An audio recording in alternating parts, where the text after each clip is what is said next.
So, if you're anything like me, you probably spent a lot of time as a philosopher grappling with some of the ideas of Schopenhauer. Oh, yeah. I mean, his impact just across Europe was huge in the late 19th and early 20th century. Right. Absolutely. Yeah. Thinkers from Nietzsche to Wagner to Freud and Tolstoy, even they all had to grapple with his ideas. Yeah, his vision of reality is a little unsettling, to put it mildly. Right. And that's kind of what we're going to dive into in this episode, but we're going to focus in particular on his aesthetic theory. Okay. And to do this deep dive, we've compiled a number of sources. Primarily, we're going to be pulling from Book 3 of the World as Will and Representation. Okay. And some elaborations on that, but mostly Book 3. Yeah. And the goal here is to really kind of understand his core arguments about beauty and art. Right. And this rather kind of interesting and singular role that he carves out for music. Absolutely. He's got some really unique contributions to aesthetic theory. Right. But before we can even talk about his aesthetic theory, we have to talk about his metaphysics. Of course. Yeah. It's kind of inescapable when you talk about Schopenhauer. Right, because at the very foundation of his thought is this understanding of the world as being dualistic. Yeah, this will and representation dualism. Right, so there's this will. Right. And the will is this blind, irrational, striving force, right? Yeah, it's kind of his take on Kant's thing in itself, or the noumenal realm. Right. And then there's representation, which is how this then becomes manifest to us through the structure of our minds. Right? So it's kind of like this force that's out there, this striving, and then our minds kind of give it shape and form. Right. Our minds kind of structure that will and turn it into the world that we perceive. Right. And as anyone who's familiar with Schopenhauer knows, he wasn't really a big fan of optimism. Not really, no. He saw this will as this kind of root of all striving, which inevitably leads to suffering. Yeah, I mean, this relentless drive that we see throughout nature, right? You see it in human endeavor as well. And for him, this always leads to dissatisfaction, always leads to suffering. So the question then becomes, right, if we're just stuck with this will, right, and it's leading to suffering, is there any way out? Yeah, is there any escape? Yeah. And that's, I think, what makes Schopenhauer so compelling. Okay. And where his aesthetics becomes really, really crucial is that he argues that the intellect offers us a way out. Okay. Right? It offers us ways to kind of break free from this servitude to the will, at least temporarily. Okay. And aesthetic experience is one of those ways. Right. That the engagement with art, the engagement with beauty offers us this sort of temporary respite from the suffering of the will. Okay. So I guess to start off, then let's talk about how he even thinks about aesthetics, right? What is his methodology? And the sources that we have really highlight a really key difference between him and Kant, right? Kant, as you remember, starts with aesthetic judgments. Right. So he'll say things like, this artwork is beautiful. Yeah, he starts with the judgment. This is beautiful. Right. And then from that judgment, he tries to figure out, well, what are the a priori conditions that make that judgment possible, right? What are the inherent structures of our understanding that make us view this thing as beautiful? Right. So the conditions for the possibility of that judgment. Right, exactly. Right. But what Schopenhauer does, and I think this is a really, really interesting move, is he flips it on its head. Yeah. He really reverses that. Right. He says we shouldn't start with judgment, we should start with experience. Right. Start with the aesthetic experience. Right. Start with the aesthetic experience itself prior to any kind of conceptual articulation of it. Yeah, before we even get to this is beautiful. Right. Exactly. Yeah. Exactly.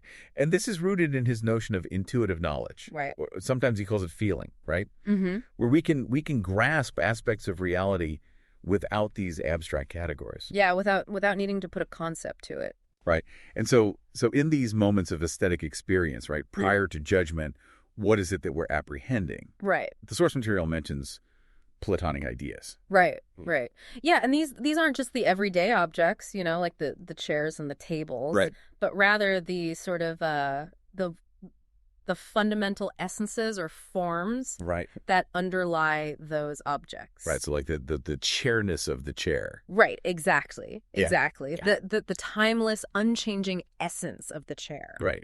And so he thinks that in these moments of aesthetic experience, we get this direct intuitive grasp of those ideas. Yeah. And it's not through abstraction, right?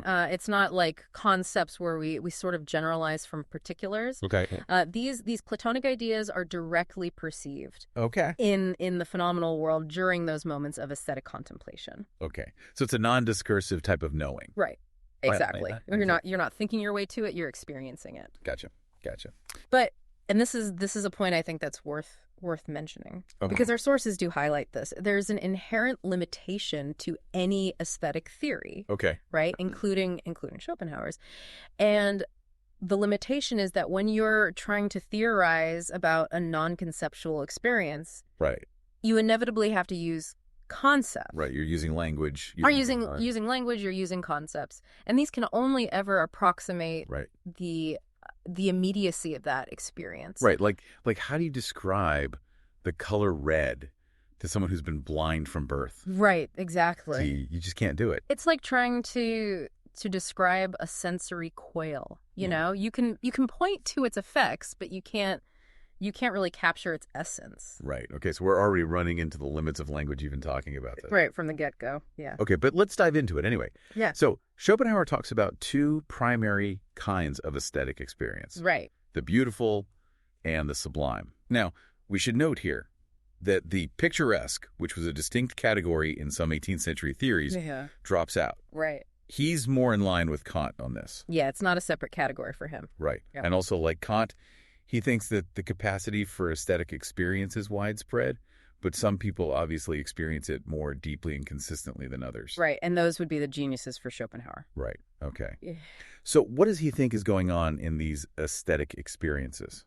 Well, for him, any authentic aesthetic encounter, right, whether we're talking about the beautiful or the sublime, requires two things. Okay. One is a subjective state of will-less perception. Okay. And the other is the objective apprehension of these Platonic ideas that we've been talking about. Okay, so let's dive into each of those and start with the beautiful, I guess. Sure. So will-less perception. Yeah.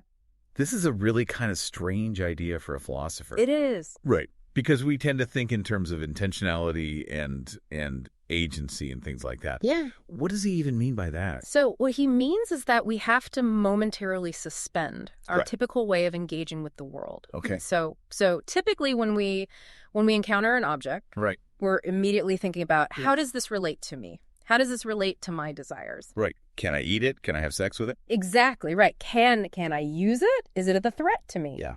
Right. So we're always seeing it through the lens of our own desires, our own egoistic strivings. Okay. But what Schopenhauer is saying is that to have an aesthetic experience, we have to kind of step back from that and look at the object just for what it is. Okay. In its own right. So like look at the whatness of the thing. Yeah, exactly. The pure whatness of the thing. We don't care about where it came from, why it's here, what its purpose is. Yeah. We just look at it in its pure form. Independent of the where, when, why, and wherefore. Exactly. We just see the thing itself.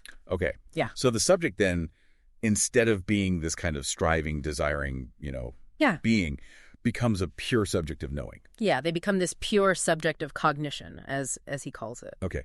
And this leads to a very particular type of pleasure, right? Yeah. The source material mentions this will-less pleasure of tranquility, which he even compares to Epicurus's idea of ataraxia. Right. Like this kind of absence of mental disturbance, right? So it's this kind of moment of peace. Right. And I think that makes sense given Schopenhauer's view of the will. Okay. Right. Remember, for him, willing is intrinsically tied to lack. Right. Right. It's tied to need, to suffering. Okay. So aesthetic experience is a sort of brief respite from that. It's a moment where we're not constantly striving and desiring. It's like the Sabbath of the will almost. Yeah, he actually uses that phrase. He says it's the Sabbath of the penal servitude of willing. Yeah. Which is it's a very stark image. Yeah.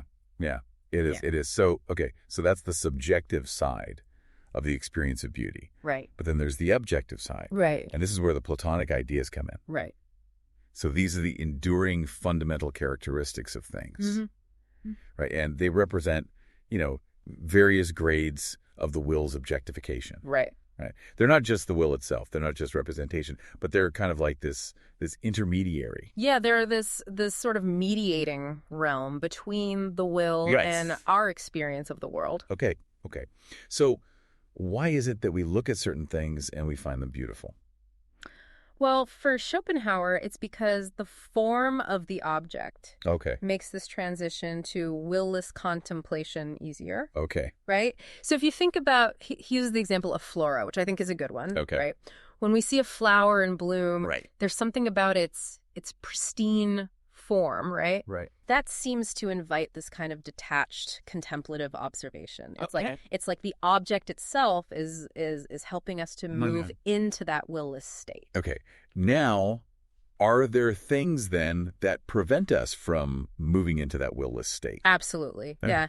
And he calls these things the stimulating. The stimulating. Okay. And these are things that directly arouse our desires or our aversions. Okay. So think about like delicious food. Okay. Right? Or something really repulsive. Okay, yeah. These things, they immediately engage our will, right? Yeah. Either through desire in the case of the food or revulsion in the case of whatever disgusting thing you're imagining. Right. And so they make it very difficult to achieve that kind of detached will-less perception. Right. Because they're so directly tied to our self-interest. Right. To our drive for pleasure or the avoidance of pain. Yeah. Okay. And he even talks about, I think this is really interesting, the case of erotic art. Yeah. Where he says that if it's simply meant to incite lust, right, then it fails to achieve kind of a true aesthetic purpose. Right, because then it's not really about the object, it's about your own desires. Right. But he does make a distinction here with ugliness, right? Yeah. He doesn't think ugliness is just the same as disgusting. Right. And he thinks ugliness can have a place in art. It can. Why is that? Well, because ugliness doesn't necessarily provoke that immediate negative willing. Okay. That visceral repugnance that you get with something disgusting. Right. It can still be an object of contemplation. Okay. Maybe it reveals something about the nature of existence. Right. Maybe it reveals something about the human condition. Right. Even if the experience of contemplating it isn't necessarily pleasurable. Right. In the same way that beauty is. Okay. So we've covered the beautiful. Let's move on to the sublime. Okay. Now, the sublime seems to emerge when we're confronted with phenomena that are almost antagonistic to our will. Right. When we're confronted with things that are threatening to us in some way. Yeah, they have this kind of overwhelming power. Right. Right. They dwarf us. Right. Like the immense forces of nature. Exactly. Yeah. Think about like, a vast desert landscape. Right. Or a torrential waterfall. Right. Or the night sky, with all the stars. Yeah. These things have this power to kind of overwhelm our individual existence. Right. And here he adopts Kant's distinction between the dynamical sublime, right, where the threat is physical, and the mathematical sublime, where it's more psychological. Right? Yeah, it's this vastness that our minds can't really grasp. Right. Okay. So how do we actually experience the sublime then? Okay, so initially, when we encounter one of these sublime objects, we register the threat. Right. Right. Our immediate reaction is one of fear, right? This could destroy me. Right. But then, and this is crucial, we consciously resist that. Okay. We wrench ourselves free from our will. Okay. We refuse to be consumed by that fear. Okay. And if we're able to do that, then we can actually experience the sublime. Yeah.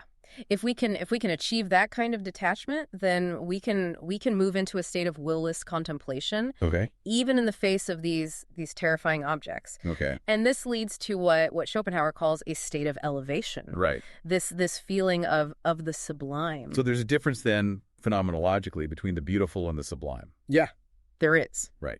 It's not just the object that's different, it's how we experience it. Right, exactly. So with the beautiful, there's this kind of absorption, right? We kind of lose ourselves in the object. Yep. We forget about ourselves. We forget about our will. Right. We just kind of get lost in the beauty of the thing. Okay. But with the sublime, there's a much greater awareness of ourselves. Okay. Right? There's this initial moment where we're aware of our own vulnerability in the face of this overwhelming power. Right. But then there's the second moment where we become aware of our own power. Okay. Our power to detach from that, Okay. to rise above it. Right. So it's this kind of like double movement of self-consciousness. Exactly. Yeah. It's a much more, I guess you could say, a much more active kind of experience. And it's an experience that involves both pain and pleasure. Yeah. It's not pure, unadulterated enjoyment like the beautiful. Okay. Right. There's a kind of tension there. Okay. Right. We're acknowledging the power of the object to destroy us, right. but at the same time,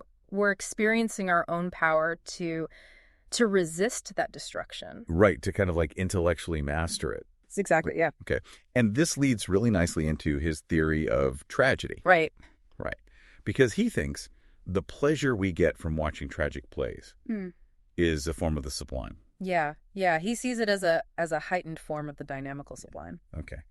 And this gives us some insight into why we're drawn to these stories about suffering. Yeah, it's kind of counterintuitive, right? Why would we want to subject ourselves to these tales of woe? Right. But I think Schopenhauer's theory gives us a really interesting answer. Yeah, yeah. So tragedy then is kind of like forcing us to confront these awful truths about the world. Yeah, it's confronting us with the harsh realities of existence. Right. The capriciousness of fate. Right. The depths of human suffering. Right, right.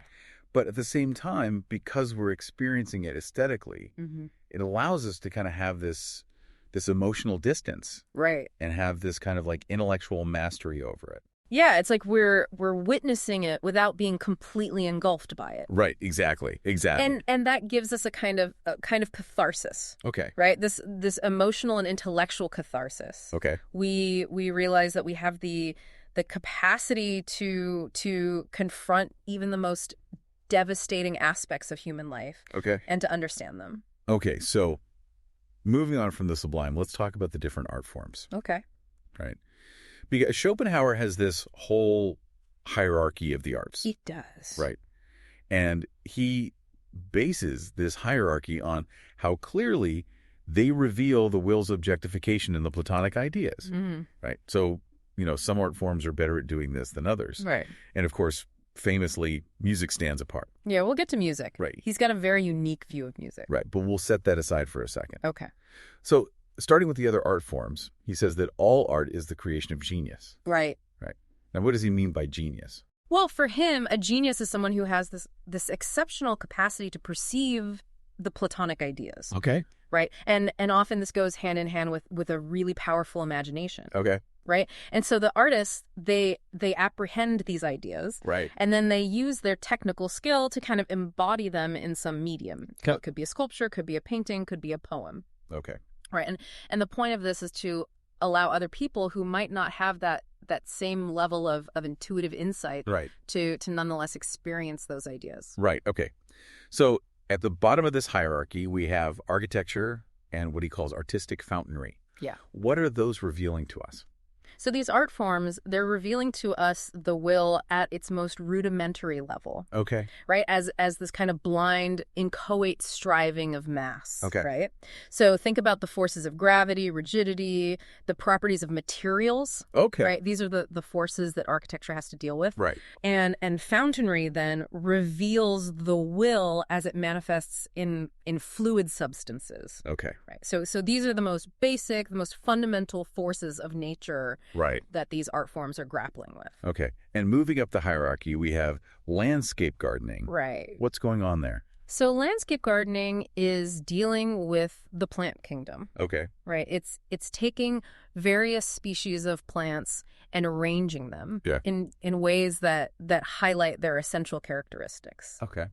Right. So it's still dealing with the will, but now it's the will as it manifests in living things. Right. And he notes that nature itself plays a much bigger role in landscape gardening than it does in architecture. Yeah, absolutely. Right. You can't really build a garden without the plants already being there. Right. You're collaborating with nature. Right. You're not just imposing your will on raw materials. Right. Okay. Then we come to sculpture and painting, which are obviously very closely related. What are they revealing to us? So these art forms, they're depicting sentient living nature. Okay. Right. Including, of course, the human form. Right. And Schopenhauer really emphasizes the importance of capturing human individuality. Okay. Right. He says that each individual possesses the dignity of an idea of its own. Okay, so what does that mean? So what he means is that each person is a unique manifestation of the will. Okay. Right. And so portraiture, for example, it's not just about capturing someone's physical likeness. Okay. It's about capturing their essence, their character. Okay. Now, within painting, he does have a hierarchy of genres. He does. Right. Generally aligning with the academic tradition. Right. So still, life and landscape are lower than historical painting and genre painting. Right. Because those are dealing with higher grades of the will's objectification. But he does make this really interesting argument that even depictions of everyday life can be just as significant.